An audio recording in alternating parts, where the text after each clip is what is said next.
Dua teman. Kisah ini menceritakan seorang gadis yang berumur 16 tahun di jenjang sanawiyah.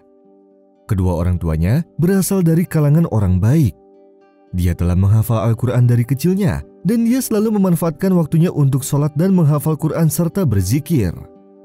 Di sekolahnya, dia selalu mengajak temannya dengan ramah dan lembut untuk berdisiplin dan selalu taat kepada Allah. Juga tidak mengusik ketenangan yang lain. Namun di kelasnya ada temannya yang sering menyombongkan diri dan orang tuanya berasal dari kalangan orang kaya. Kemudian suatu hari dia menasihatinya agar menyisir rambutnya serta memakai hijab, namun temannya itu malah marah dan dengki kepadanya serta berkata, "Kamu harus membayar semua penghinaanmu kepadaku." Keesokan harinya, gadis itu pun bangun tidur lalu sholat subuh. Dan setelah membaca ayat Al-Quran, dia langsung mengganti pakaian sekolah, kemudian sarapan pagi, lalu bergegas untuk berangkat sekolah. Ketika dirinya sedang berjalan, tiba-tiba ada sebuah mobil mewah yang berhenti. Kemudian keluarlah seorang laki-laki dan langsung membawa gadis itu dan meletakkannya di dalam bagasi mobil. Lalu mobil tersebut dibawa ke istana mewah. Namun sesampainya di sana, ketika laki-laki tersebut hendak membuka bagasi mobilnya, ternyata bagasi mobil tersebut tidak dapat dibuka. Mobil tersebut akhirnya dibawa ke bengkel, akan tetapi masih tidak dapat dibuka juga. Di saat laki-laki tersebut merasa ketakutan terhadap si gadis yang di dalam bagasi akan meninggal, dia pun memutuskan untuk pergi ke kantor polisi sebelum gadis tersebut meninggal dunia karena kehabisan nafas.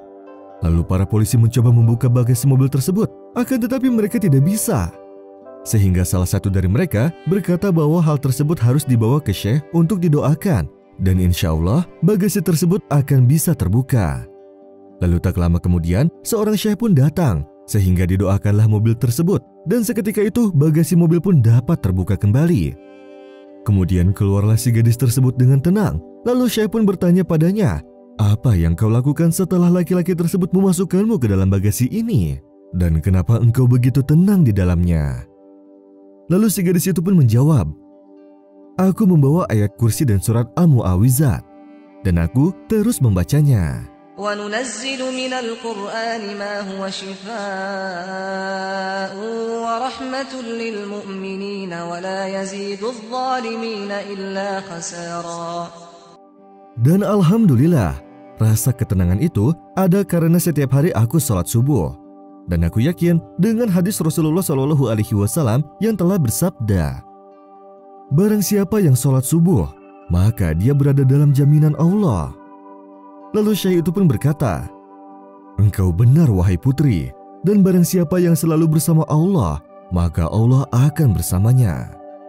Kemudian laki-laki itu pun mengaku bahwa dia bekerja sebagai supir di salah satu orang tua teman si gadis tersebut. Lalu dia menginginkan gadis tersebut untuk dibawanya, dan ketika temannya itu dianggap bersalah, sang gadis pun mencabut tuduhannya serta memaafkannya. Yang mana temannya sedang menangis di depan gadis baik tersebut. Si gadis pun mendoakannya agar temannya tersebut mendapat hidayah.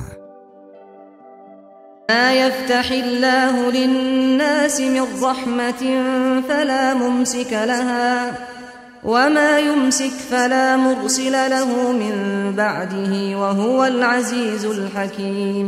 يَا أَيُّهَا النَّاسُ اذْكُرُوا نِعْمَةَ اللَّهِ عَلَيْكُمْ هل من خالق غير الله يرزقكم من السماء والأرض لا إله إلا هو فأنى تؤفكون.